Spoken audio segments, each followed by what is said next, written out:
Pronto, resolvido. Podemos começar, Diana. Obrigada pela paciência. Então, eu vou passar a palavra para a Sara começar. Sim.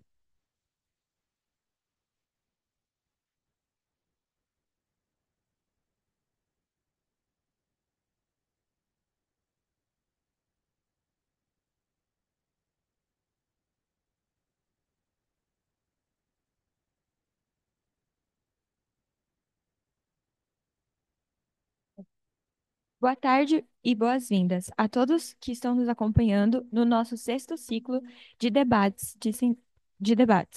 organizado pelo Centro de Estudos de Pesquisa de Relações Internacionais, o CERI-FACAMP. Eu sou a Sara Cristina Pereira, aluna do terceiro ano de Relações Internacionais da FACAMP e monitora do CERI-FACAMP. O ciclo visa a difusão dos resultados das pesquisas conduzidas pelos alunos de Relações Internacionais da FACAMP, em formatos de projetos de pesquisa, grupos de estudos, monografias e iniciação científica. Neste ano, o ciclo ocorrerá do dia 4 ao dia 8 de novembro, com 12 mesas temáticas de apresentação dos resultados de pesquisa em formato de pôster.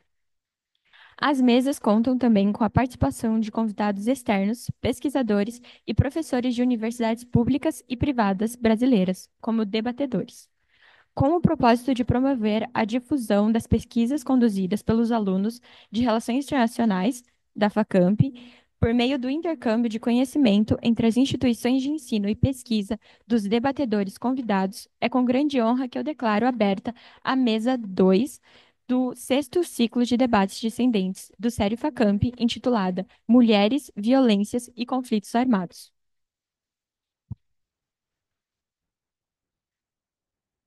Para discutir o tema da mesa de hoje, é com grande prazer que damos as boas-vindas à nossa convidada, professora Diana Chacon. Especialista em finanças com mais de 10 anos de experiência, a professora Diana tem expertise em desenvolvimento internacional, conformidade com os ODSs, análise legal, legislação sensível ao gênero, engajamento de stakeholders e proteção do consumidor financeiro. Além disso, a professora Diana oferece treinamento impactante para as autoridades regulatórias. Professora Diana, nós agradecemos sua presença e sua disponibilidade para participar do nosso ciclo de debates discendente. Na mesa de hoje, contaremos com a apresentação de três trabalhos. Vamos começar com a apresentação da pesquisa intitulada A Situação das Mulheres nos Conflitos Armados, o Caso de Ruanda, 1994, desenvolvida pelas pesquisadoras Caroline Taverde Jesus, Luísa Barbosa Ockner, Rafaela Minúcio Pontes e Sofia Akemi Kakuta. Vocês terão 7 minutos para apresentar sua pesquisa. Vocês têm a palavra. Obrigada, Caroline, Luísa, Ah, perdão.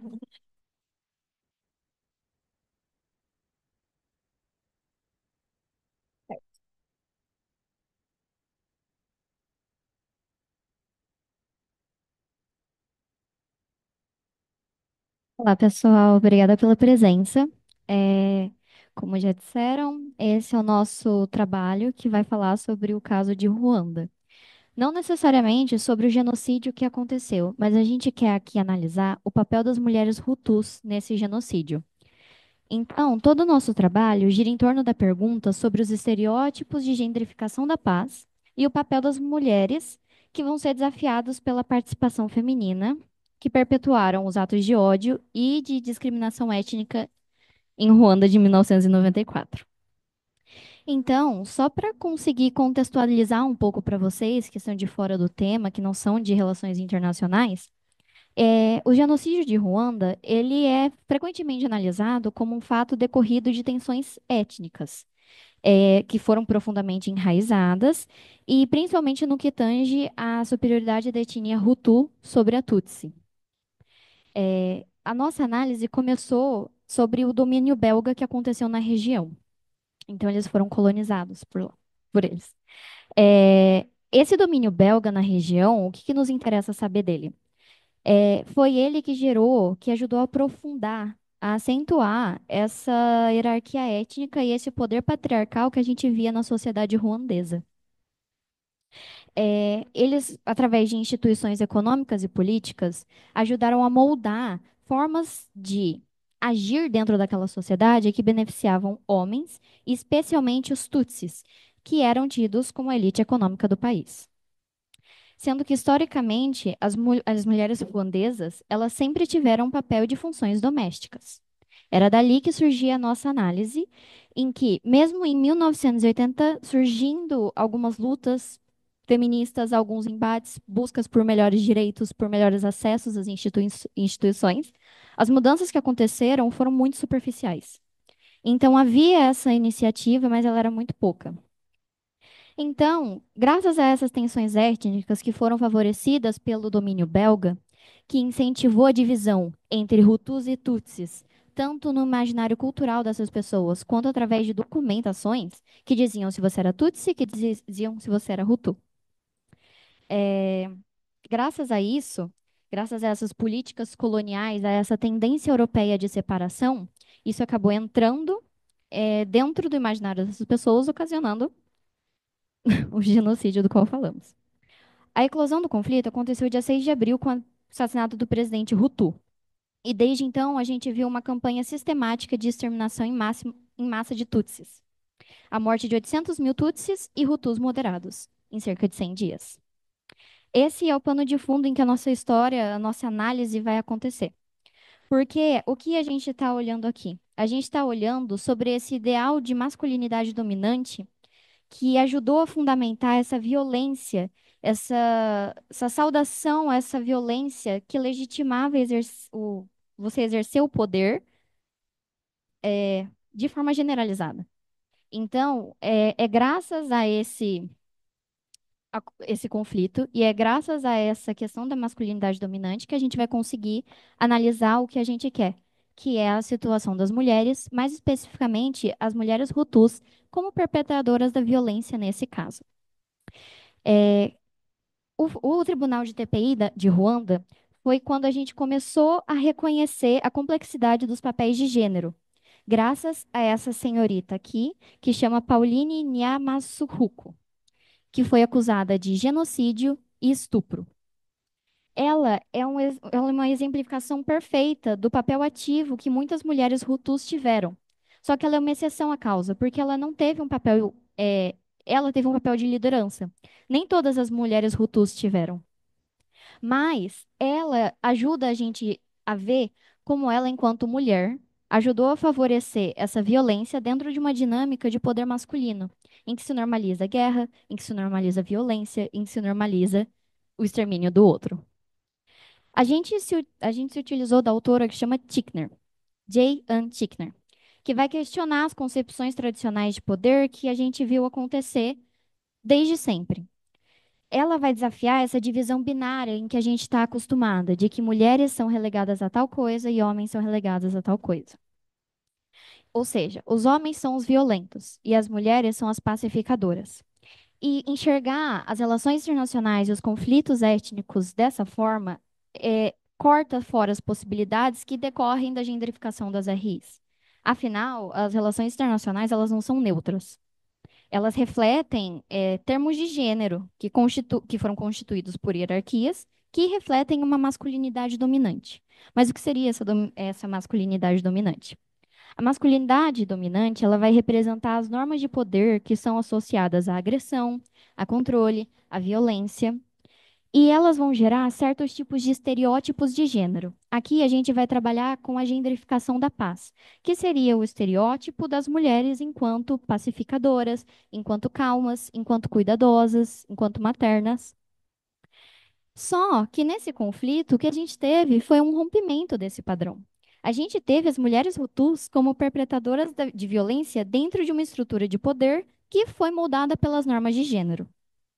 Graças a essas normas de gênero, a gente consegue colocar essa visão que a gente quer trazer de que as mulheres podem romper com esses estereótipos.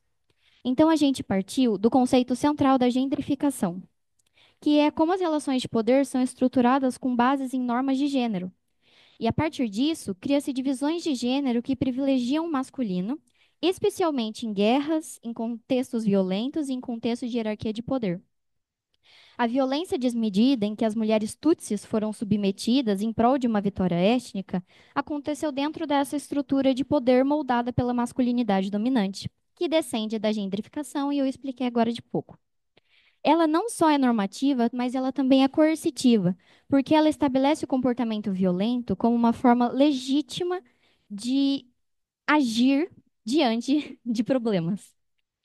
Em Ruanda, essas normas influenciaram muito as mulheres tutsis, incluindo os homens, mas aqui não é o nosso foco. Criando um contexto no qual a violência foi vista como uma forma de reforçar identidades étnicas e políticas delas.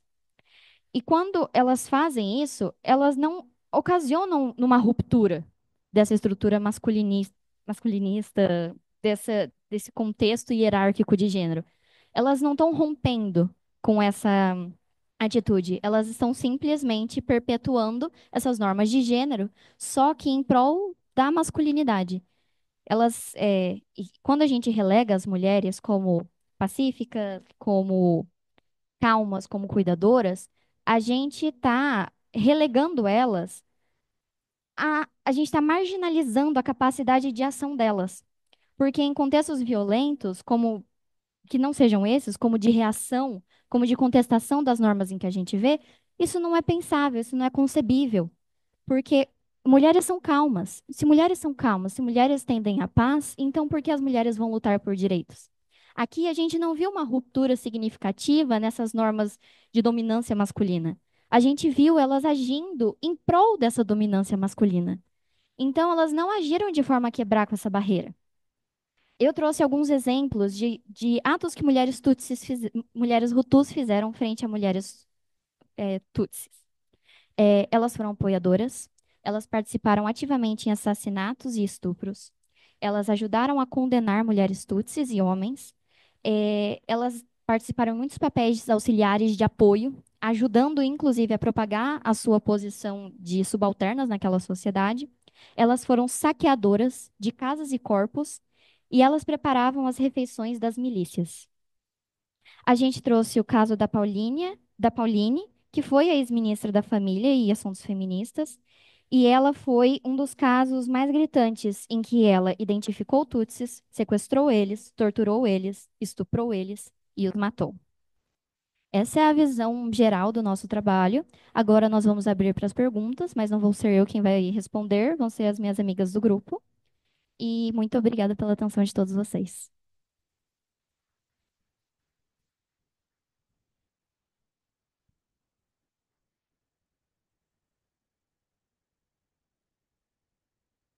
Eu espalhei fake news, gente.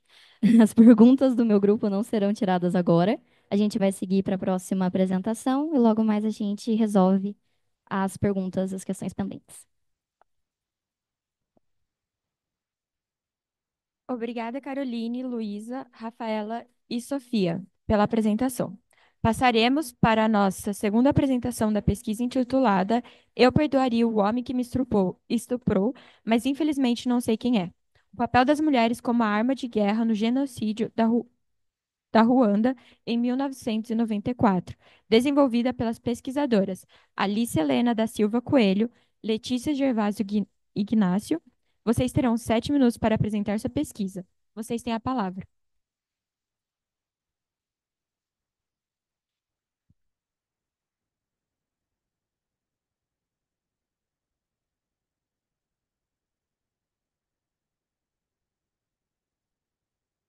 Boa tarde a todos, boa tarde, Diana.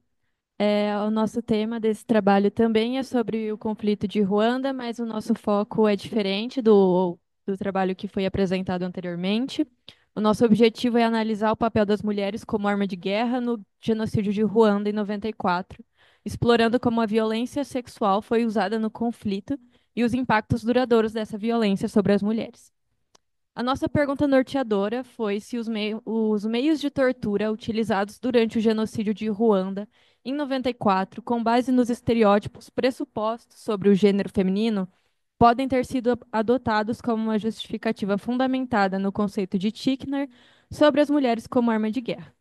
Bom, pesquisando, a gente chegou à conclusão, então, A hipótese, né, do nosso trabalho é basicamente de que o gênero feminino foi sim utilizado por meio de estereótipos, especialmente como arma de guerra, para intensificar o conflito, já que os homens utilizaram da violência sexual para justificar a guerra e promover a crença de eliminar o inimigo, relacionando não somente o gênero, mas também ao histórico do país devido à separação da sociedade em dois grupos desde a colonização que já teve no país.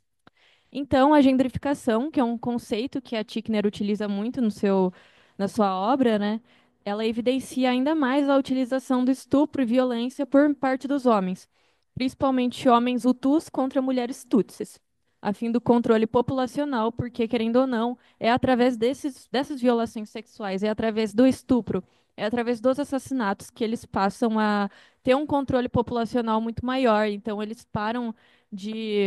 acabam diminuindo ali, né, futuras gerações tutsis, com a crença de ser um meio de vencer o conflito e tornar, então, ali a etnia a vencedora.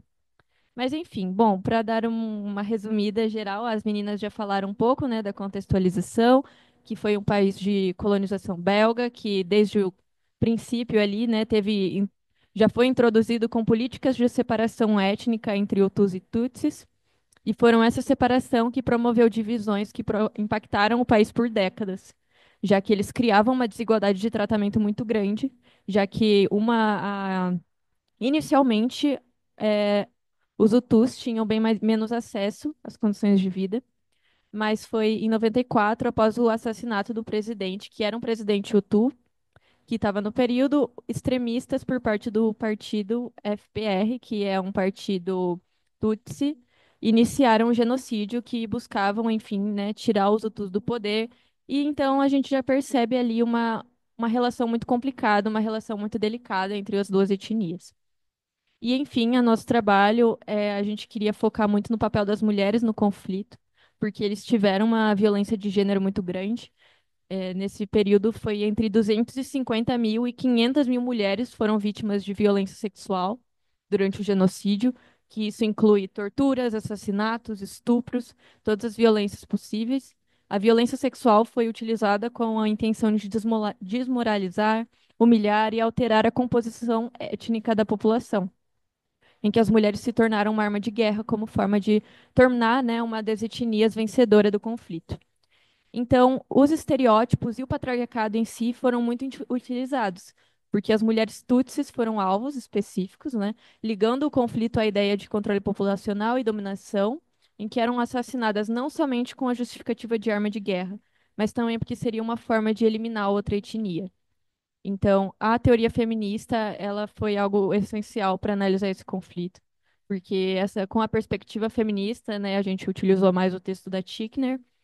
Ela permitiu entender melhor o uso das mulheres como arma de guerra, já que normalmente quando você se pesquisa sobre o conflito de Ruanda, normalmente todos os artigos falam que quem mais sofreu foram os homens, sendo que porque eles ignoram todas as violências que as mulheres passaram, ignoram todos os traumas que as mulheres passaram, tanto que o título do nosso trabalho, né, eu perdoaria o homem que me estuprou, mas infelizmente não sei quem é. Foi de uma entrevista com uma mulher ruandesa e ela foi vítima, né, de uma violência sexual. Muitas mulheres sofreram abortos, sofreram situações horríveis por conta de violências. E quando eu falo dessas mulheres, são não só mulheres tutsis, mas também mulheres hutus. Teve uma violência muito grande pelas duas etnias. Então, essa aplicação da teoria feminista é essencial para esse contexto, já que para Tickner, as mulheres em conflitos armados não deveriam ser vistas somente como vítimas, já que com o aumento da causalidade civil, né, com esses conflitos e enfim que vem gerando, há um aumento de responsabilidades para as mulheres, porque as mulheres já são muito responsabilizadas pela maternidade, pelo alimento, por tipo cuidar dos filhos. E aí quando tem um conflito, quando tem algo assim que desestabiliza a sociedade, as mulheres têm agora todas as responsabilidades que elas já tinham antes de promover a alimentação, de criação dos filhos, dona de casa, limpar a casa, enfim, mas agora também tem a responsabilidade de fazer a família sobreviver. Então, é algo que os homens muitas vezes provocam essas guerras, provocam esses conflitos, com a justificativa de que depois do conflito tudo vai melhorar, eles vão estar protegendo as mulheres, quando na verdade é bem o contrário, as mulheres são as que mais sofrem com isso, porque as responsabilidades delas só aumentam, nunca diminuem. Então, é justamente o patriarcado que cria a ideia de que as mulheres são responsáveis por pela reprodução, pelo cuidado, e sendo que elas também são, enfim, mais responsabilizadas ainda num contexto de conflito, né? Então, a gente identificou aí que a causalidade civil, nesse caso, trouxe um maior número de responsabilidades para as mulheres ruandesas, já que além de cuidar de suas casas e de suas famílias, elas tinham que, ao mesmo tempo, lidar e sobreviver com as agressões e violências sexuais que sofriam, e também cuidar dos filhos, porque, inclusive, foi até algo que a gente viu em várias entrevistas, muitas mulheres ruandesas tiveram que ver suas próprias filhas sendo estupradas e não podiam fazer nada a respeito. Então, é algo muito grave, assim. Isso. Agora eu vou passar para o próximo grupo para apresentar.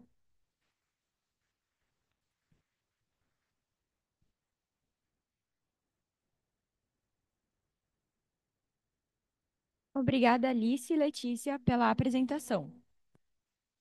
Para a nossa última apresentação da pesquisa intitulada A Violência contra a Mulher na Turquia, Desafios e Consequências da Retirada da Convenção de Istambul.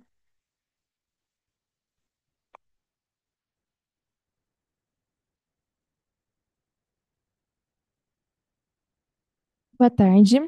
Boa tarde. Eu vou falar agora sobre o nosso trabalho sobre a violência contra a mulher na Turquia, desafios e consequências da retirada de Istambul, da Convenção de Istambul, perdão. O nosso trabalho ele fala sobre a gente tá fazendo um estudo sobre a Europa e sobre a relação dos países europeus com a Agenda de 2030 da ONU. Bom, primeiro, a escolha no nosso grupo de abordar a Turquia e a retirada da Turquia à Convenção de Istambul é justamente porque esse foi o único país até hoje que se retirou da Convenção de Istambul, que é uma convenção extremamente importante para a proteção e defesa dos direitos das mulheres, tanto nacionalmente nos países que estão presentes nela, quanto internacionalmente. Enfim,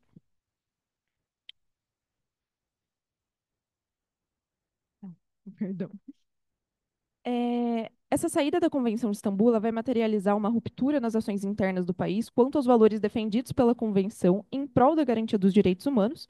Com isso, há, então, por parte da Turquia, uma dificuldade de alcançar o objetivo 5.C, que é o que a gente está analisando, está aqui em enfoque na nossa pesquisa, que diz sobre adotar e fortalecer políticas sólidas e legislação aplicável para a promoção de igualdade de gênero e empoderamento de todas as mulheres e meninas em todos os níveis. E com isso, nós definimos o nosso desafio da pesquisa, que foi como a saída da Turquia da Convenção de Istambul provocou mudanças internas no país e como esse desafio impactou o âmbito internacional, se distanciando dos ideais democráticos europeus.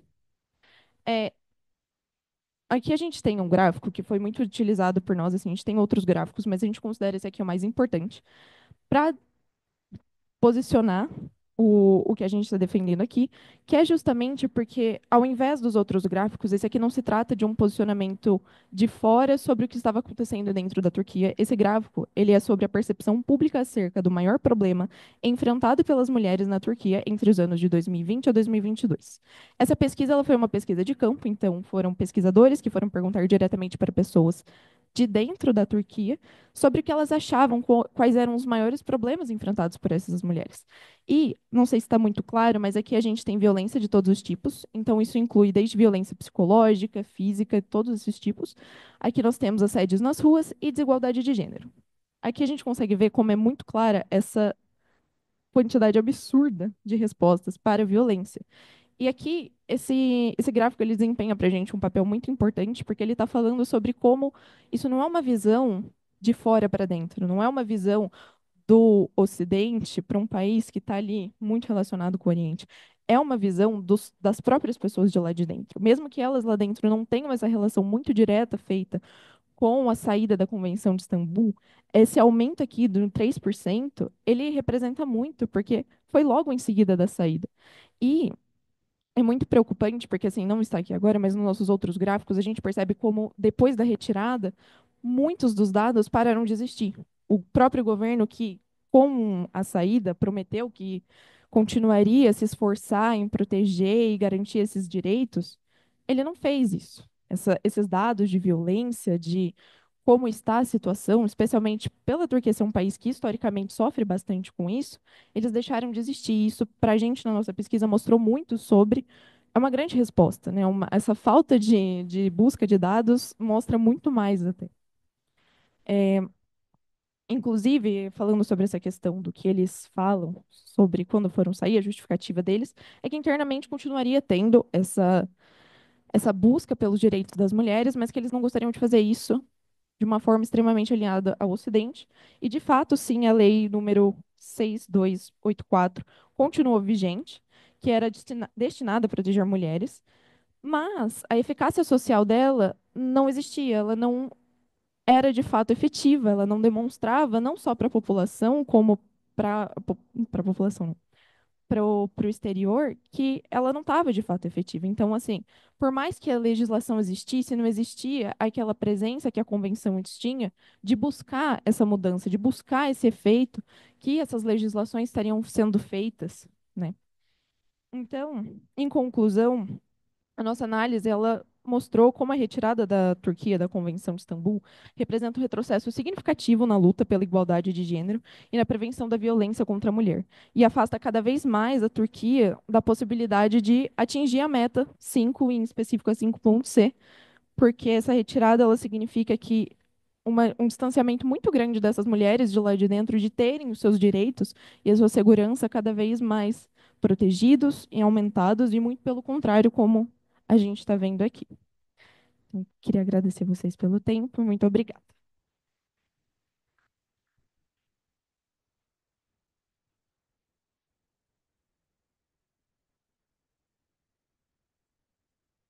Muito obrigada, Ana Clara, Caroline, Larissa, Lorena, Luísa e Rafaela, pela apresentação. Então, agora passaremos para os comentários da professora Diana Chacon. Professora, fique à vontade para fazer seus comentários e sugestões a respeito das apresentações. Perfeito. Muito boa tarde com todas e todos. Conseguem me ouvir bem? Sim. Ok. Obrigada às professoras Patrícia Nogueira Rinaldi e Rúbia Marcosi pelo convite. É um gosto estar aqui neste ciclo, sexto ciclo de debates discentes de relações internacionais. Hoje, enquanto exploramos as questões intricadas e prementes relacionadas ao gênero, à violência, ao conflito, através da lente da teoria feminista. Como me disseram que vocês têm muito interesse nessas áreas e que eu tenho bastante tempo para falar disto, vou começar com um comentário geral sobre todos os trabalhos aqui apresentados e em seguida compartilharei algumas reflexões mais específicas sobre cada um deles. Primeiramente, quero dar os parabéns aos e às estudantes que desenvolveram estes trabalhos por trazerem temas tão importantes e analisá-los de maneira crítica. Cada um destes três trabalhos apresentados, acho que oferece profundas percepções sobre como as dinâmicas de género operam dentro de contextos históricos e contemporâneos de violência e opressão, com foco específico na Ruanda e na Turquia.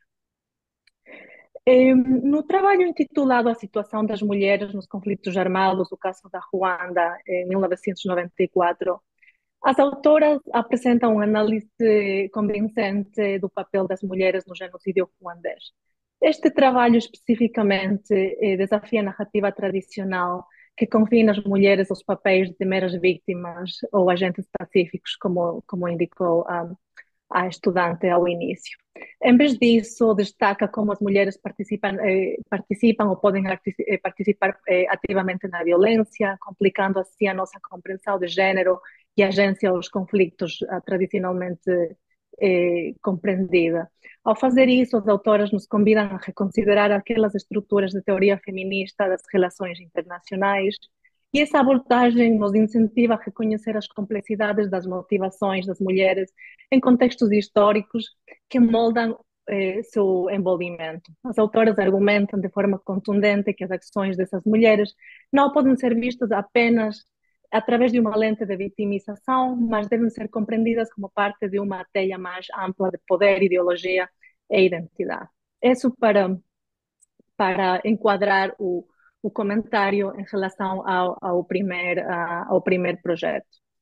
De maneira semelhante, o segundo trabalho em torno a Ruanda, intitulado Eu Perdoaria o Homem que me estuprou, mas infelizmente não sei quem é.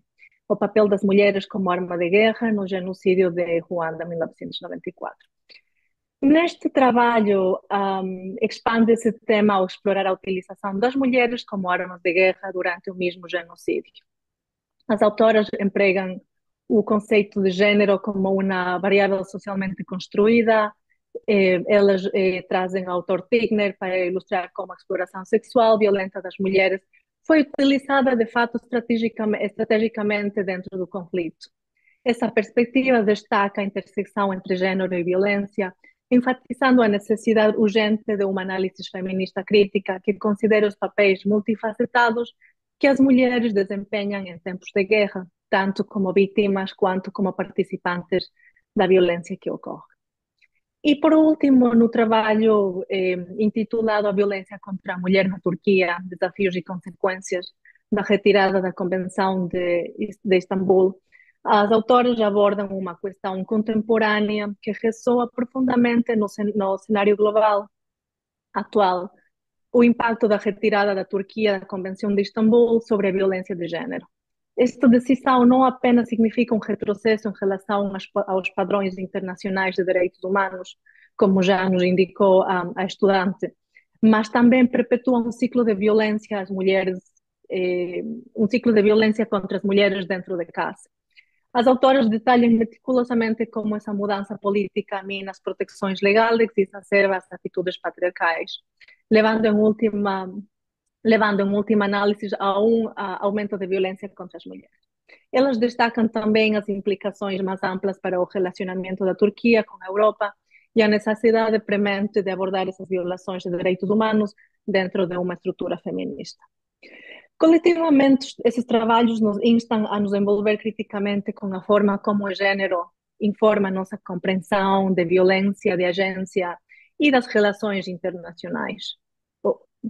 Elas revelam a necessidade de integrar perspectivas feministas em nossas análises para descobrir as narrativas que são muitas vezes ocultas dos papéis das mulheres, tanto na perpetuação quanto na resistência à violência. E por isso dou mais uma vez os parabéns a estes estudantes que estão a analisar estas perspectivas diferentes e trazê-las hoje ao debate.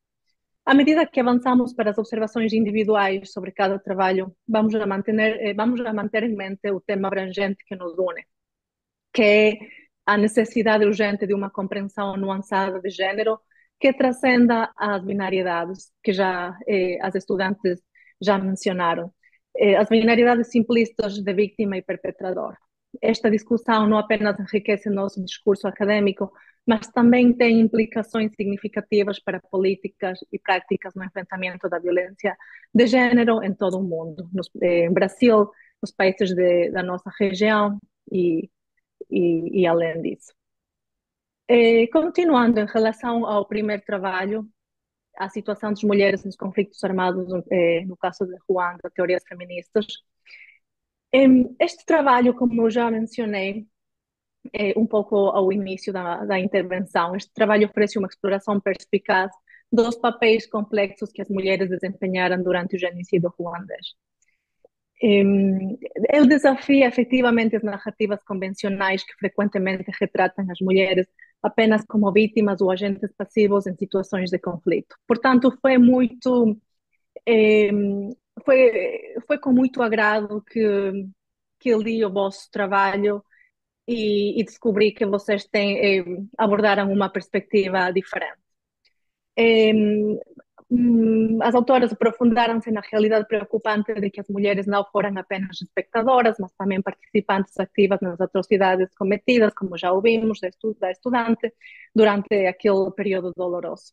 Essa perspectiva lança luz sobre a natureza multidimensional de agência das mulheres em conflitos, particularmente no contexto do genocídio ruandês.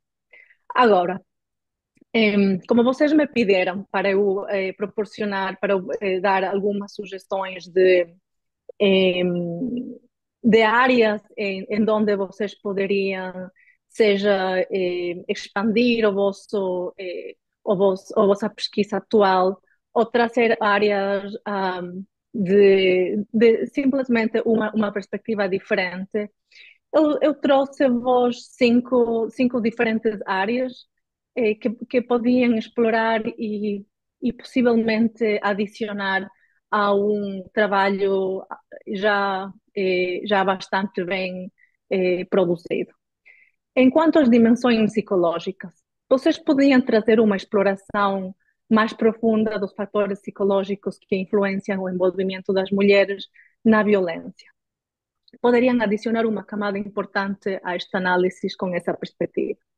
Então, compreender as motivações psicológicas que têm as mulheres, como o trauma, a doutrinação ou a pressão dos pares, pode fornecer uma visão mais abrangente sobre por que algumas mulheres participam nas atrocidades enquanto outras não. Como já disseram, não todas as mulheres participaram da mesma maneira como perpetradoras no genocídio ruandês. Por exemplo, explorar como a pressão social ou a necessidade de pertença influenciaram as ações das mulheres durante o genocídio poderia enriquecer a análise, por exemplo. Outro ponto que pensei que vocês poderiam abordar ou explorar era a recuperação pós-conflito.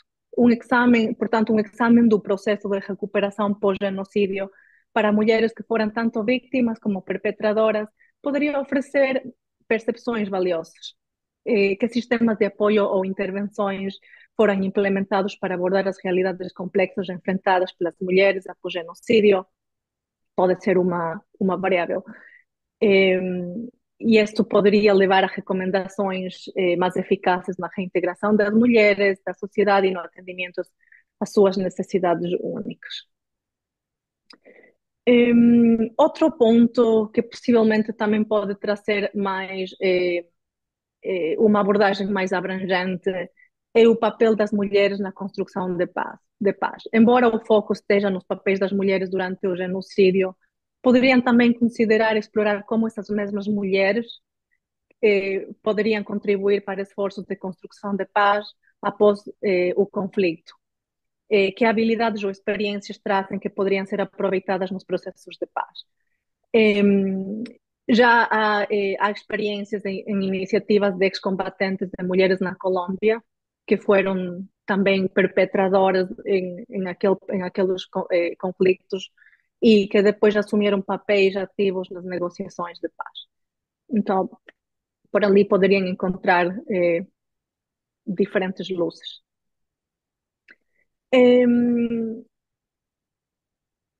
O envolvimento com perspectivas locais poderiam também incorporar perspectivas locais ou enquadramentos feministas indígenas se ainda não estivessem, para enriquecer significativamente a análise, seja engajar com as vozes das mulheres ruandesas através de entrevistas ou pesquisas qualitativas para trazer um pouco uma compreensão mais nuançada das experiências e motivações eh, para que aumentem aquela autenticidade da narrativa e aquela proximidade com as mulheres propriamente.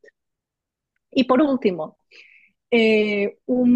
uma área que pensei seria interessante, possivelmente, possivelmente para um trabalho mais extenso, porque mas quero deixar a motivação de qualquer maneira, é uma contextualização mais ampla. Então, vocês poderiam ampliar os seus argumentos ao situar os eventos de 1994 num contexto mais amplo com outros genocídios ou conflitos. Por exemplo, uma comparação com a guerra de Bósnia de 1992 a 95 poderia ser uma ideia, onde as mulheres também desempenharam papéis variados como vítimas de violência sexual e também participantes ativas do conflito. Poderia trazer outras percepções sobre como as dinâmicas de gênero se manifestam de forma diferente entre culturas. Também temos o caso da guerra civil em Síria, onde as mulheres já assumiram papéis como combatentes e líderes na luta da opressão. Poderia também trazer outro tipo de padrões de agência e cumplicidade que desafiariam as narrativas tradicionais sobre as mulheres em conflito, que é precisamente o que vocês já estão a fazer no vossa pesquisa. Então, esses são alguns comentários, algumas áreas que poderiam trazer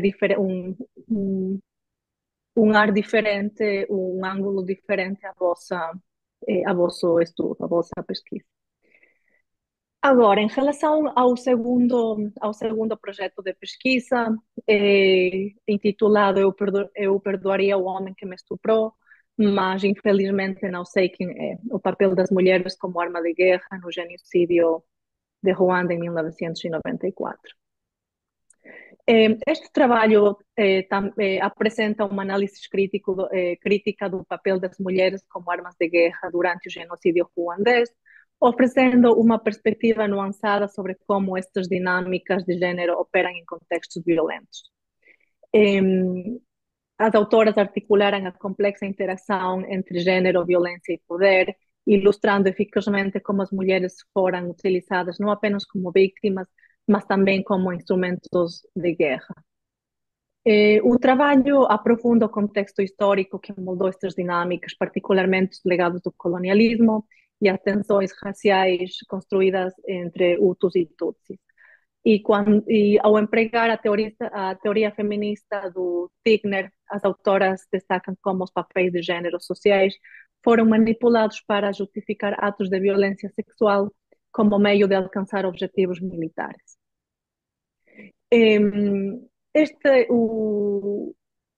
A área particularmente impactante deste papel é o desafio das percepções binárias sobre as mulheres em conflito, revelando os papéis frequentemente negligenciados que desempenham na perpetração da violência contra outras mulheres, complicando assim a nossa compreensão da agência também em situações de guerra. Como áreas de expansão e foco inovador, eu trouxe algumas sugestões, sendo a primeira deles a interseccionalidade da violência. Então, aqui eu penso que as autoras podem integrar uma análise interseccional que examina como diferentes identidades, como a etnia, a classe, a idade, interagem com o gênero para influenciar as experiências das mulheres durante o genocídio. Poderia aumentar a profundidade do trabalho. Então, por exemplo, vocês poderiam explorar como as jovens enfrentaram a violência sexual de forma diferente em comparação com mulheres mais velhas, ou como o estatuto socioeconômico afetou os papéis e vulnerabilidades das mulheres durante o conflito. Então, as diferentes interseccionalidades das mulheres, como elas são afetadas de maneira diferente durante o genocídio. A outra área que vocês poderiam olhar, ou vocês poderiam eventualmente explorar, é a agência das sobreviventes. O trabalho se beneficiaria de uma exploração mais aprofundada da agência das sobreviventes pós-conflito, se ainda não o tivessem feito. Como é que as mulheres que foram tanto vítimas como perpetradoras navegam as suas identidades numa sociedade pós-genocídio? Provavelmente investigar sobre programas que se concentraram na reabilitação e reintegração de mulheres envolvidas na violência poderia dar-vos uma compreensão mais abrangente dos papéis, das experiências e destacar também quais foram os caminhos da cura para elas. Outra área que penso que seria muito interessante é a representação na mídia e narrativa. Como vocês sabem, nós consumimos informação que vem de fora. Muitas das vezes, essa informação também molda a nossa perspectiva, a nossa visão daquilo que é a realidade. Então, nós acabamos eh, por acreditar e por fazer nossa a compreensão que é dada por parte da imprensa, da mídia. E, portanto, as autoras poderiam considerar explorar o papel da mídia e das narrativas na formação das percepções públicas sobre os papéis das mulheres durante o genocídio. Eh, Analisar como as perspectivas das mulheres têm sido retratadas em documentários, em literatura ou arte, para revelar as atitudes sociais em relação a estas mulheres em conflito e contribuir para o discurso sobre a representação e a agência. E, finalmente, similar à recomendação que deu o grupo anterior, é uma estrutura comparativa. Embora o foco no genocídio de Ruanda seja crucial, poderiam também adicionar a sua análise ao situar as suas descobertas num quadro comparativo que inclui outros conflitos onde as mulheres também foram utilizadas como armas de guerra. Por exemplo, na República Democrática do Congo, onde a violência sexual tem sido empregue como uma arma sistêmica de guerra, poderia também fornecer essas percepções sobre padrões de violência de gênero em diferentes contextos e enriquecer a vossa discussão.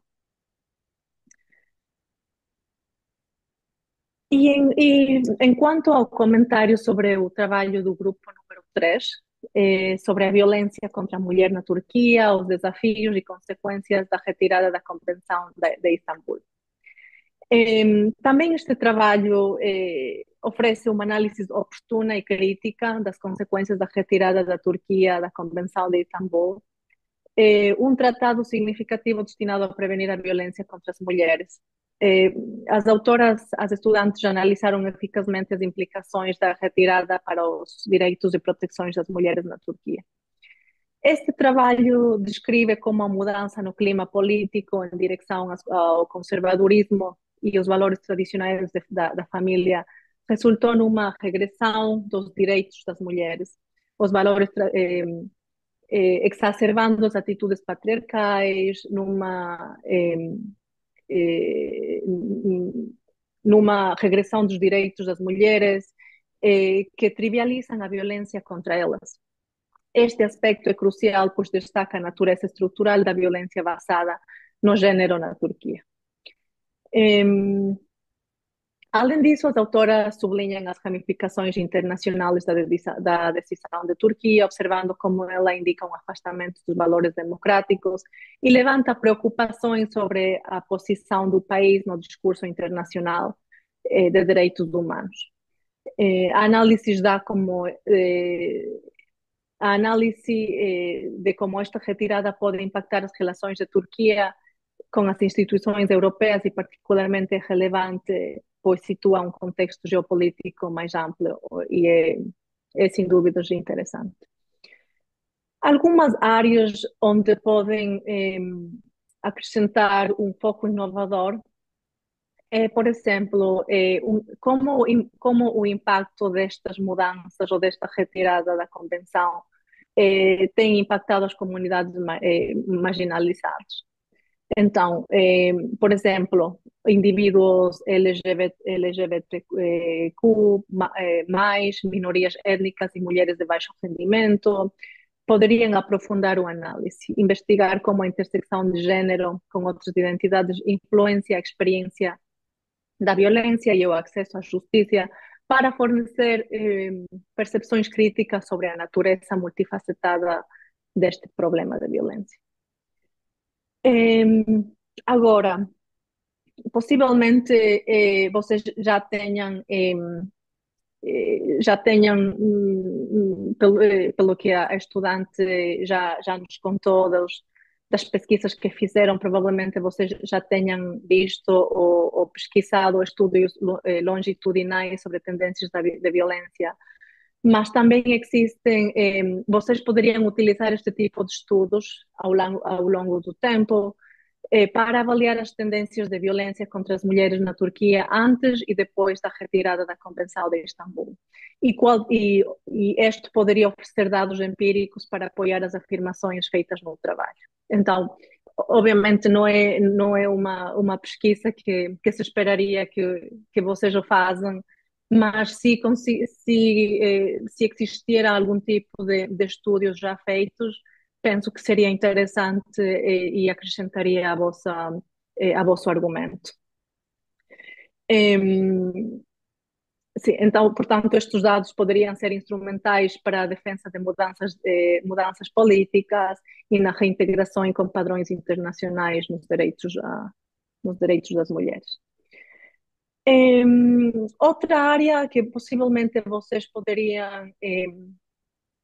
vocês poderiam olhar é a exploração de movimentos de base. Embora o vosso trabalho discuta as implicações da retirada da Convenção de Istambul, possivelmente poderia também se beneficiar de uma análise dos movimentos de base e das respostas da sociedade civil a esta retirada.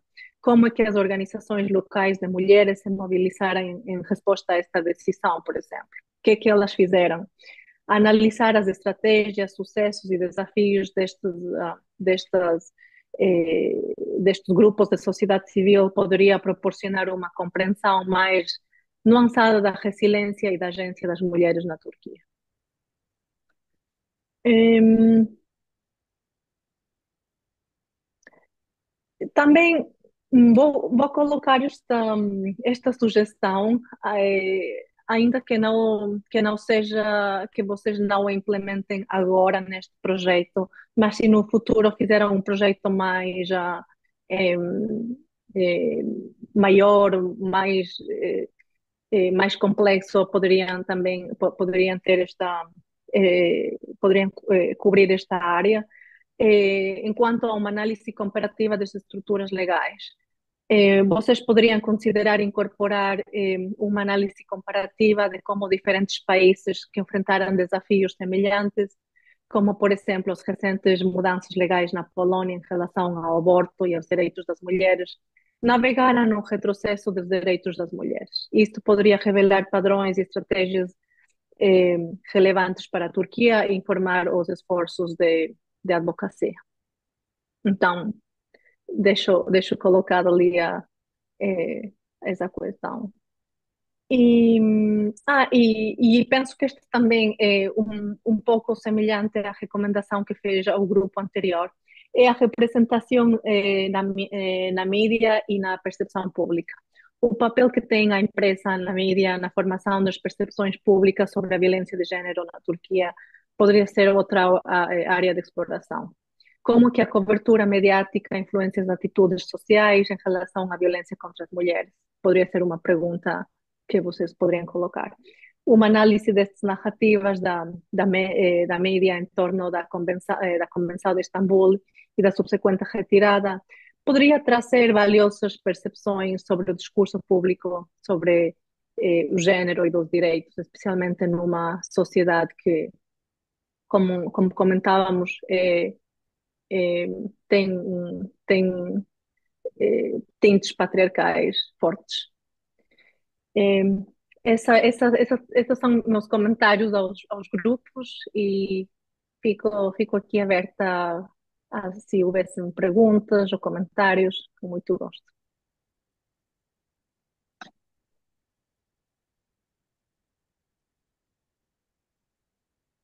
Agora, passo a palavra para as apresentadoras para que possam responder os comentários da professora Diana.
Oi, tudo bem? Meu nome é Caroline. Gostaria de agradecer muito pela sua presença aqui. E eu achei muito legais os comentários que você deu. Eu vou falar um pouco primeiro sobre o nosso trabalho da Ruanda. A primeira coisa que eu queria comentar é sobre as dimensões psicológicas que você comentou. Eu achei muito legal isso e é super importante retratar. E é uma coisa que, inclusive, a gente tem olhado para, mas a gente está tendo um pouco. É um pouco difícil, porque é igual a gente fala, não é aquela estrutura, né? Como a gente vê, não é aquela coisa, foi isso ou foi aquilo. Elas foram porque o marido mandou, ou o pai mandou. É muito diferente, porque tem todo um contexto étnico. Então, tanto no caso da Pauline, a irmã dela, em uma entrevista, ela falou que ela era, tipo assim, a Pauline, ela era extremamente racista contra os Tutsis, mesmo quando ela trabalhava no ministério, ela já demonstrava isso. Então, acho que são muitas coisas que a gente pode olhar nessas dimensões psicológicas, tanto no patriarcalismo aí e nas dimensões étnicas, e como esse ódio foi se cultivando, né, diante desses dois jeitos. Então, acho que é muito interessante olhar para isso. Muito obrigada. Eu queria dar uma continuidade no que a Carol falou, que eu acho muito importante, porque, querendo ou não, esse olhar na psicológico, eu acho que ele mostra muito como essa presença dessas mulheres nesses locais de perpetrar violência, de fato não estão ali muito como uma mudança no sistema, por assim dizer. Isso mostra muito como ali naquele contexto a violência ela era muito valorizada mesmo. Então era um meio de você atingir uma posição de poder, de você ter um poder para si. Então você subjugar alguém era um meio de se colocar algum poder para si, né? Então, eu acho que é um meio muito interessante da gente poder fazer essa análise do que a gente está propondo por uma ótica que não seja assim exclusivamente só pela teoria feminista, mas para mostrar como essa questão psicológica ela mexe muito com essa posição mesmo da mulher dentro desse sistema e como é muito difícil você quebrar com aquilo que às vezes você acha que você está numa posição de quebra com aquilo porque você assume um papel que geralmente é masculino, quando na verdade não é bem por aí. Porque se você para analisar assim, rápido, sem muito aprofundamento, é o que acaba sendo enxergado de uma forma ou de outra, né? Obrigada. Oi, eu sou a Sofia. E complementando o que a Luísa falou agora, eu acredito que se a gente tivesse um pouco mais de tempo ou condições para fazer uma visão mais ampla do conflito, como você sugeriu, daria também para a gente se aprofundar de fato nessas questões psicológicas, na questão histórica mesmo. Porque, como a gente mesmo tinha dito na nossa apresentação, é, essa colonização belga, ela foi, assim, estrondosa nesse sentido. Ela dividiu a, a Ruanda em duas, etnicidades, assim, que era absurdo, assim, a forma como eles agiam de propagar ódio e violência uma contra as outras. Então, é triste, mas, entre aspas, é compreensível o que aconteceu, dessa troca de hierarquia entre Tutsi e Hutus. Então, com certeza seria uma pesquisa muito, grande e muito valiosa, assim, nesse sentido. Tá aí uma sugestão para uma pesquisa continuada, né?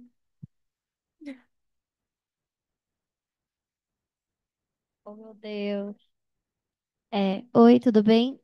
Você me vê por aqui, mas eu vou olhar para cá, tá? Para poder te olhar. Uma parte que eu disse na apresentação do caso, né? Mas que eu queria voltar a falar sobre, não apenas para você, mas para quem está aqui, é uma citação do nosso próprio trabalho, que eu gostei dela e eu queria apertar de novo nessa tecla, porque eu acho que é uma das partes mais complexas, não sobre o caso de Ruanda, mas sobre o ser humano, né? De que a percepção das mulheres como pacífica tem sido uma forma eficaz de manter estruturas patriarcais intactas ao marginalizar sua capacidade de exercer agência em contextos violentos, seja de reação ou contestação ao sistema que vivem. Eu acho muito interessante o caso de Ruanda, porque as mulheres reagiram, mas foi em prol das amarras que também amarravam elas. Enquanto a gente estava construindo a abordagem teórica do nosso trabalho, era muito irônico a gente assimilar a Tickner com o caso ruandês, porque eu estava procurando, o meu lado feminista estava procurando rupturas, estava procurando aquele que a mais, né, de esperança de que elas talvez fossem reagir. Mas elas estavam tão.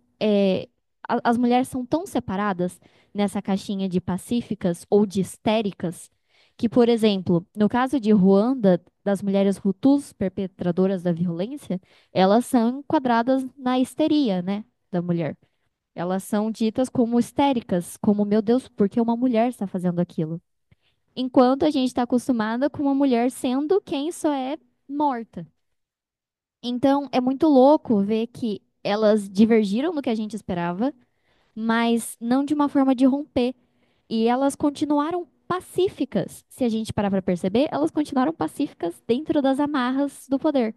Não importa que elas estavam matando. Porque elas não mudaram o sistema. Tanto que eu coloquei a nossa resposta para a nossa pergunta é de que sim, elas rompem o estereótipo de gentrificação da paz, mas elas não rompem com o sistema. E eu acho essa é a parte assim que mais gerou crises existenciais em mim enquanto eu escrevia e estudava sobre o tema. Eu queria só adicionar isso. Muito obrigada.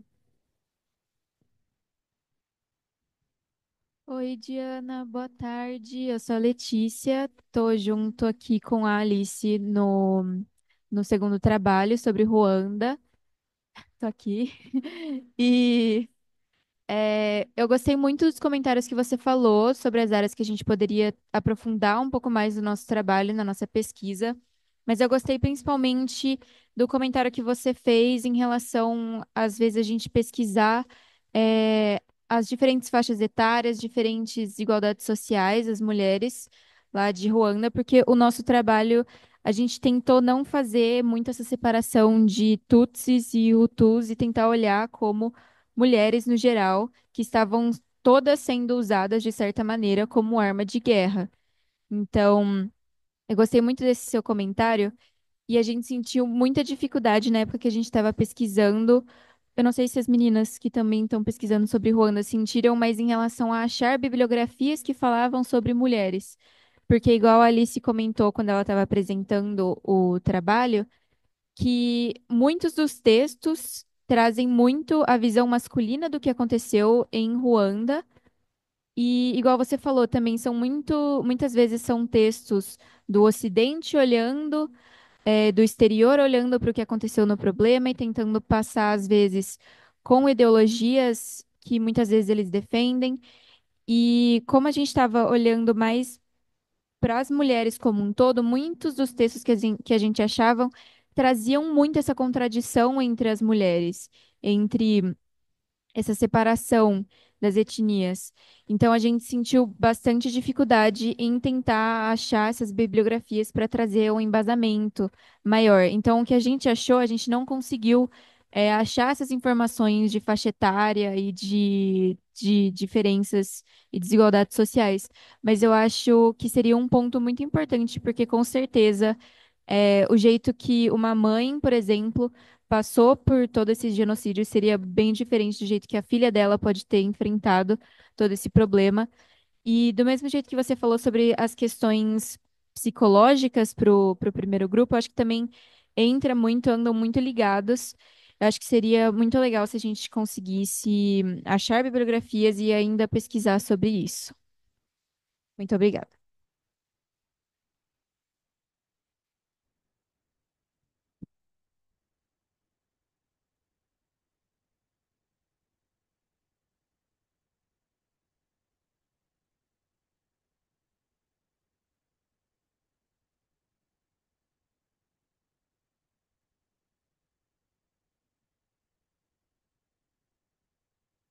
Oi, boa tarde. Espero que esteja sendo capaz de me ouvir novamente. Eu também vou estar olhando para cá para poder te olhar no rosto. Inicialmente, eu gostaria de agradecer, imagino que por todas, por sua disponibilidade, por seus comentários e atenciosidade com o nosso trabalho. Esse foi um trabalho que definitivamente todas nós gostamos. Opa, melhorou? Perdão. Esse foi um trabalho que definitivamente todas nós gostamos muito de empenhar. E é algo que definitivamente gostaríamos de poder explorar mais e pesquisar mais, com mais tempo e disponibilidade. E foi muito curioso que a ausência de dados que enfrentamos no início foi um motivo de frustração, inclusive. A gente xingou muito, surtou, chorou, até a gente perceber que isso, na verdade, era um dado também. O fato de não haver dados era uma resposta. A ausência dessa resposta por parte da Turquia já era uma resposta ao internacional, que eles não tinham esse interesse. Então, no final, nós não pudemos aproveitar isso tanto quanto gostaríamos, é definitivamente algo que gostaríamos de desenvolver, principalmente com as suas sugestões. Então, muito obrigada. Vou passar a palavra para as outras. Boa tarde, Diana. Meu nome é Ana Clara. Só fazendo um adendo ao que a Lorena acabou de falar, realmente essa questão de falta de dados trouxe para a gente um gráfico, né, onde a gente mostra exatamente essa falta de dados, em que quando a gente está explicando no trabalho no geral, a gente só teve o aumento de dados durante um ano específico, eu acho que foi em 2019 e 2020, porque o Conselho da Europa força a Turquia a buscar esses dados novamente, né? E aí, em 2021, quando a Turquia sai da convenção, né, a gente tem essa queda imediata novamente em 2022 e em próprio 2021. Então, realmente foi o que a Lori falou. A falta de dados foi um dado muito bom para trazer para a nossa pesquisa. Também muito obrigada pelas suas considerações sobre o nosso trabalho e por escutar. Olá, eu queria fazer um comentário agora sobre o seu último comentário, na verdade, que você falou sobre a representação da mídia e o papel dessa.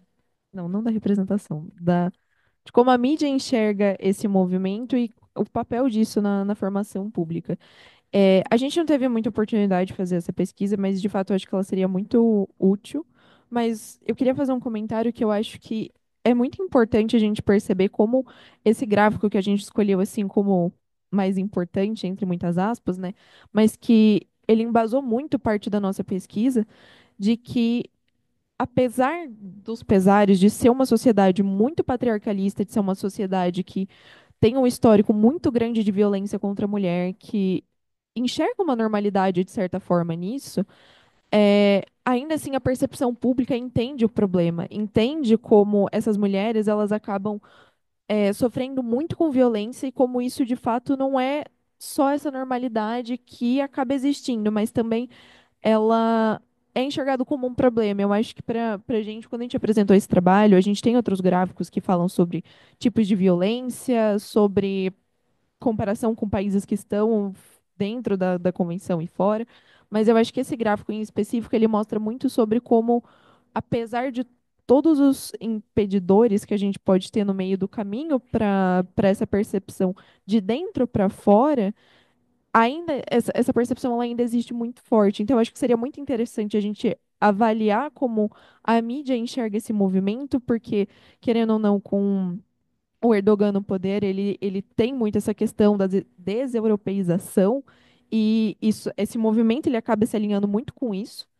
E enxergar como esse movimento pode ser muito diferente lá dentro e ainda assim ter uma opinião muito similar ao que a gente tem aqui fora é bastante interessante. Obrigada. Olá, novamente. Eu queria comentar um pouco sobre. Desculpa. Eu queria comentar um pouco sobre sua sugestão de para aprofundar o trabalho sobre análise comparativa das estruturas legais, possivelmente. Só queria falar, a nossa professora, que auxiliou a gente nesse trabalho, ela é doutora, se não me engano, em Direito Internacional. E essa foi uma área que a gente olhou um pouco por cima, mas a gente aprofundou de uma forma que eu não esperava que a gente ia aprofundar, sobre exatamente a eficácia, as estruturas legais e como elas são postas assim no, no público, né? Então achei essa uma sugestão muito legal. Acho que eu adoraria, pelo menos, avançar nisso e agradeço pela sugestão. Eu não apareço.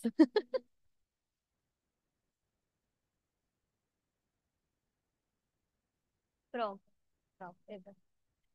Olá, sou eu de novo. Eu queria só falar essa curiosidade, né, para você.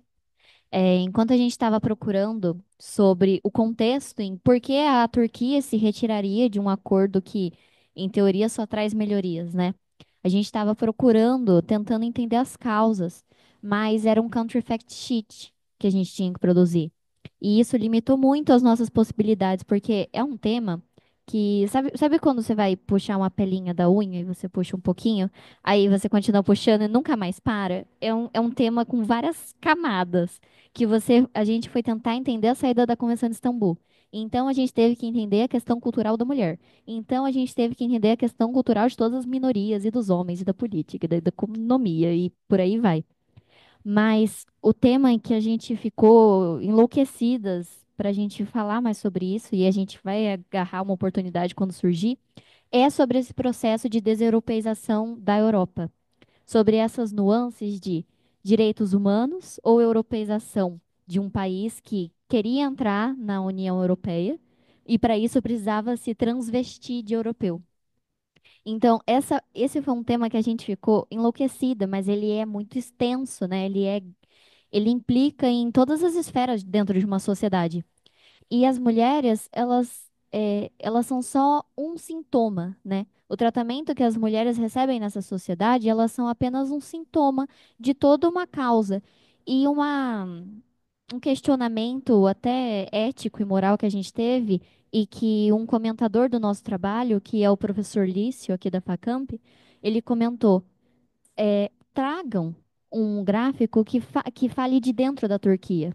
Porque o que a gente pode considerar horrível, um- uma atrocidade frente aos direitos humanos, às vezes as mulheres, dentro da cultura delas, acaba sendo não aceitável, mas faz parte do imaginário cultural delas. Então é muito legal cutucar esse ninho de abelha, como é que chama? Colmeia. É muito legal cutucar essa colmeia de abelhas desse assunto, porque ele é muito multifacetado e gera debates e debates e debates em cima disso, e é uma coisa que nós estamos procurando no futuro. Então é uma promessa de que a gente volta com o tema da Turquia. Obrigada.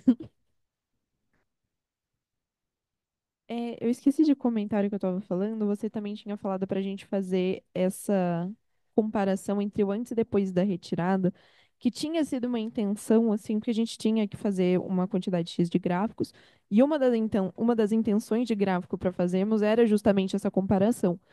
Só que foi aí que a gente percebeu essa questão dos dados, porque era um negócio que a gente queria muito fazer, a gente procurou, assim, a gente chegou até em documentos turcos e muitas pesquisas, só que depois que eles saíram, eles não foram atrás de fazer dados. Qualquer tipo de dado que envolvesse violência, não tinha uma separação, por exemplo, entre violência contra a mulher, violência. Assim, não tinha separação. Era violência, ponto. Então, a grande maioria dos dados a gente assim se desdobrou em procurar, tanto que foi por isso que a gente acabou optando por um outro tipo de gráfico, porque a gente não tinha recurso para isso. Então, essa coisa que a gente falou, dessa dificuldade de dados, entra muito nisso.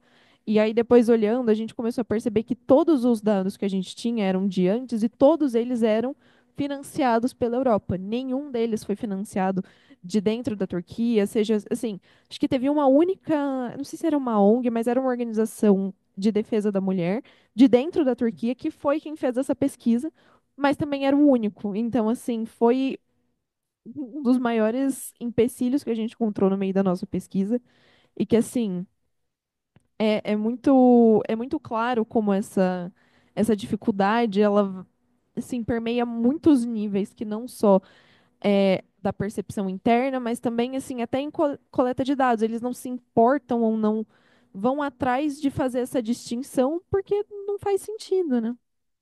Mas era isso, obrigada. Ah, é, foi. Foi muito divertido fazer essa pesquisa, por mais que a Roberta tenha cortado as nossas asinhas na hora da deseuropeização. Foi muito, foi muito chocante também um pouco descobrir essa ruptura, né, dos valores que a Turquia, não, perdão, a Convenção de Istambul tanto pregava e a Turquia dando esse passo, sendo o único país que saiu da convenção, foi Foi uma abordagem de pesquisa muito legal para a gente falar sobre, pesquisar e descobrir mais.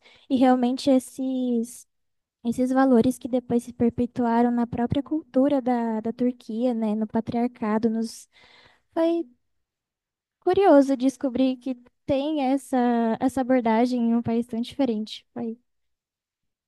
É realmente uma coisa que é legal de se pesquisar mais sobre, né? Eu não queria repetir todo mundo, mas obrigada.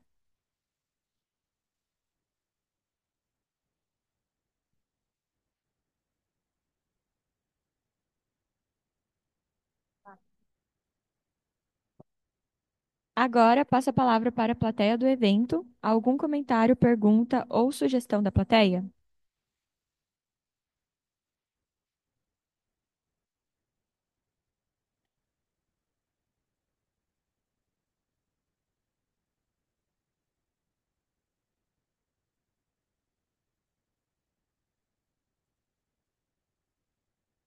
Eu acredito que eu, como aluno de economia, eu não tenho tanto conhecimento assim dessa questão das próprias relações internacionais em si.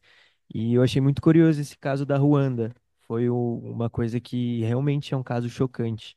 E principalmente a questão das mulheres, eu não vou lembrar os termos certos, mas a respeito da quebra de paradigma, que é uma mulher ajudar no sistema de estupro e agressão.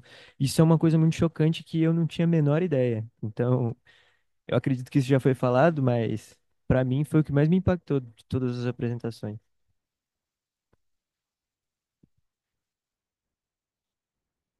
Eu achei interessante, principalmente na apresentação da Turquia, com relação a essa relação que tem da Turquia ter, de certa forma, um desejo de entrar na União Europeia, mas os obstáculos que vêm a partir disso, a partir dessa entrada. É interessante essa relação meio contraditória, meio dual entre esses dois desejos, assim.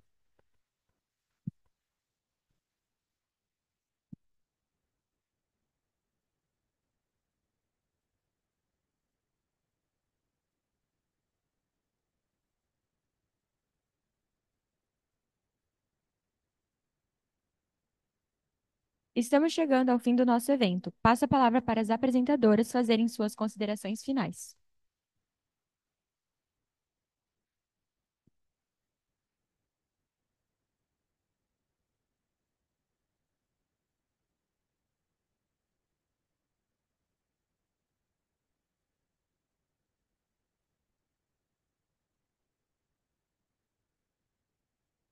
Acho que eu só gostaria de agradecer, né, a professora Roberta por nos auxiliar fazendo esse trabalho, também o professor Lício, que fez os comentários para a gente conseguir concluir a nossa pesquisa, ao SERE por dar essa oportunidade para a gente apresentar esse trabalho que deu. A gente fez com muito carinho, mas também foi muito trabalhoso e muito gostoso de fazer isso com colegas que se interessaram pelo tema. Mas acho que é isso. Eu queria agradecer a professora Roberta por abrir os nossos olhos para um tema que é muito importante nos dias de hoje e que realmente tem muitas vertentes ainda que têm que ser abordadas. Espero que a gente tenha uma oportunidade de aprofundar essa pesquisa em um futuro próximo, porque são temas importantes atualmente que às vezes a gente não tem um foco em cima deles, mas é muito importante trazer essa luz em cima desses assuntos.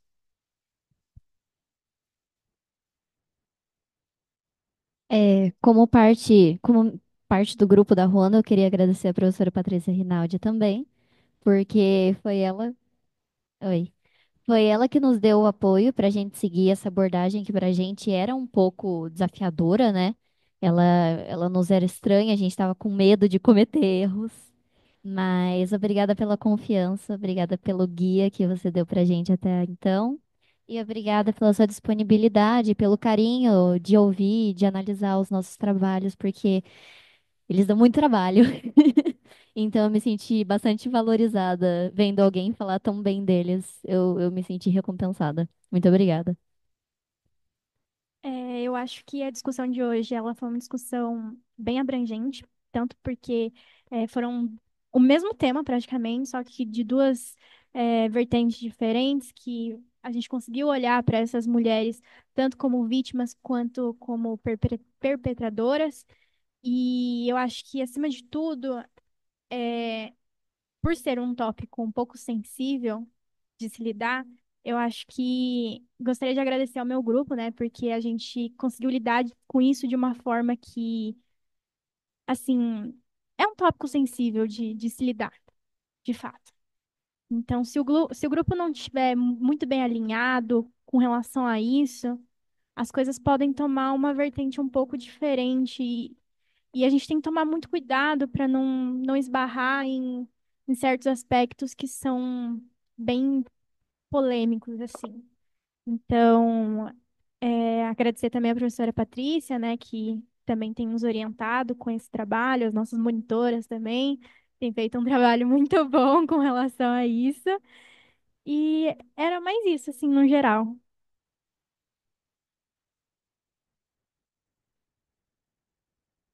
Bom, eu queria agradecer também a Diana. Eu acredito que seus comentários fizeram muito sentido para o nosso trabalho. Foi um trabalho que eu gostei muito de fazer.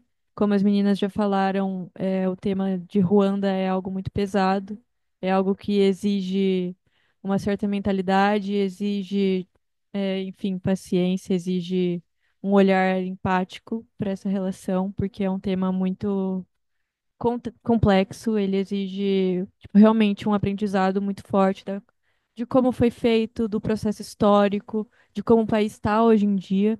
E eu acredito que você conseguiu nos ajudar muito bem com seus comentários. Queria agradecer também à professora Patrícia Rinaldi, que foi quem nos orientou para esse trabalho. E, enfim, só gostaria de acabar falando sobre essa questão, que eu gostei muito de fazer esse trabalho, gostei muito de pesquisar sobre esse tema. O tema de temas de feminismo, enfim, são áreas que são sempre muito, enfim, né, pesadas de se pesquisar, porque querendo ou não, a realidade é essa, né? Mas obrigada. Bom, e só para completar, eu queria agradecer mais uma vez, Diana, pelos comentários. E eu não sei se a Patrícia lembra ou a Alice, mas desde a época que a gente estava organizando toda essa pesquisa, a gente fez um vídeo ensaio depois sobre, mas desde aquela época que faz um ano, no caso, que a gente fez essa pesquisa, a gente fala que a gente ia apresentar, que não ia ser a última vez que a gente ia olhar para aquele trabalho. Então, eu fico muito feliz também em poder apresentar, não só para você e ter a oportunidade de escutar os seus comentários, tanto a professora que viu e ajudou a gente a organizar o trabalho todo, mas também ao alunas que são mais novas do que a gente que estão organizando uma pesquisa sobre o mesmo tema, mas sobre uma vertente diferente para pessoas que são de outros cursos, mas que estão aqui. Então, muito obrigada a todo mundo.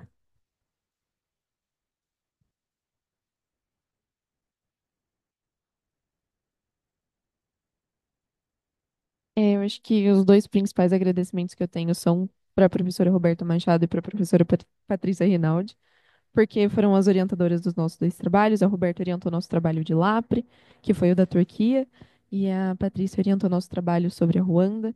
E, inclusive, foi muito bom, porque, por exemplo, no trabalho da Ruanda, acho que foi a Patrícia que guiou a gente para esse caminho que não é tão comumente seguido, para a gente olhar por um outro olhar, né? E eu acho isso muito interessante. O trabalho da Turquia também, que a Roberta nos orientou, foi muito importante para a gente. Ele foi, acho que, o primeiro trabalho muito grande que a gente fez e que nos ensinou a fazer pesquisa, nos ensinou a montar um artigo de fato. E, assim, foi muito gratificante para a gente ver esse trabalho finalizado.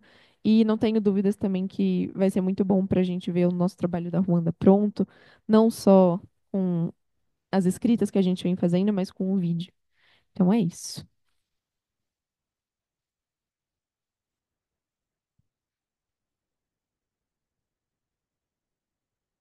Ah, eu só queria agradecer em geral. Eu acho que realmente o que a Luísa falou foi muito bem falado. É um sentimento muito gratificante de ver aqui, por exemplo, olhar nosso banner feito. É muito legal, é muito bonito. Foi feito com muito carinho e só agradecer muito todo mundo que está aqui e nossas professoras e você também, que auxiliar o nosso trabalho. Obrigada.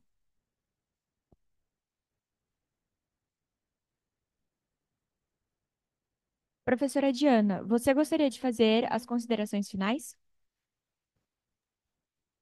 Sim, muito obrigada. De facto, não, não vou tirar muitos minutos do vosso tempo, eu sei que já estamos ao limite, mas não queria deixar de dizer que aprecio muito o vosso análise crítico, a maneira como vocês argumentam as suas posições, não só naquilo que foi indicado ao início da sessão pelas colegas, que foi propriamente sobre os vossos trabalhos, mas depois as conversas subsequentes sobre que acrescentaram também a este diálogo.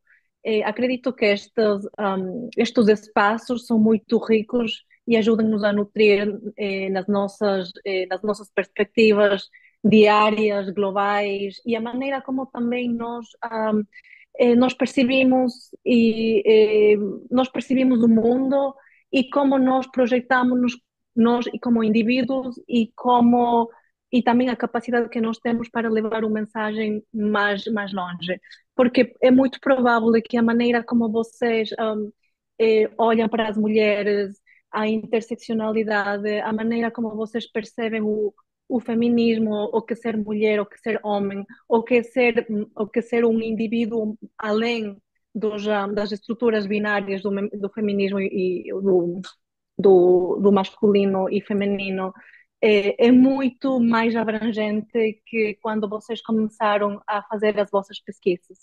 E por isso encorajo-vos a continuar com estas leituras, a continuar com estas pesquisas, a, a continuar a fomentar a vossa curiosidade, porque é sempre que vocês continuem a ser curiosos e como dizia uma das colegas, começam num sítio e é como dar um clique na tecla e todo explode e querem continuar a ler mais e disto e daquilo e a religião e as perspectivas e não sei o quê e as normas sociais e muita coisa que engloba e construir eh, o termo género, o feminismo e estes temas que estamos a falar. Então, gostava de acabar a dizer que continuem, vocês são pesquisadoras jovens, mas sem dúvida são o futuro da pesquisa, do conhecimento que ainda está a se por formar e são mesmo o futuro da academia, que provavelmente algumas de vocês, se calhar, vão ser professoras da vossa faculdade, se calhar de outras faculdades, ou vão a construir política pública, não sabemos. Mas sempre que continuem com essa sede de curiosidade, penso que vão estar no caminho certo, porque só isso vai ajudar a vocês ter ideias diferentes, trazer conceitos diferentes que antes não conheciam e construir de melhor maneira a vossa perspectiva. Obrigada e força, continuem com esses trabalhos muito bem elaborados.